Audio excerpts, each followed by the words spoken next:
Art টেলিকমের পক্ষ থেকে আমি সুরজিৎ বলছি। আজকে দাদা এসেছে শ্রীরামপুর থেকেই ফোন নিতে এসেছে, এবং দাদা একটা সেকেন্ড হ্যান্ড দাদারই একটা এক্সচেঞ্জ ফোন করলো, মানে এক্সচেঞ্জ করে একটা নতুন ফোন নিল।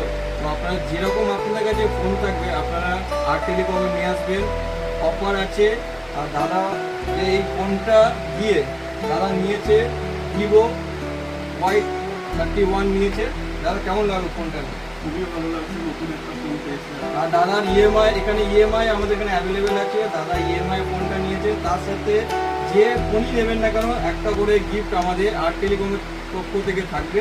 সে দাদা পেয়েছে একটা নেক ব্যান্ড। দাদা হ্যাপি তো? হ্যাঁ, হ্যাপি তো, ভালো লাগছে। তো আসতে হবে এই অফারটা নিতে গেলে। আমাদের প্রচুর অফার থেকে ফোনের সাথে এবং স্পিকার অনেক অফার আমরা দিতে থাকি। আপনারা আসুন, আপনাদেরকেও অফার দেওয়া হবে আর্ট টেলিকমের পক্ষ থেকে।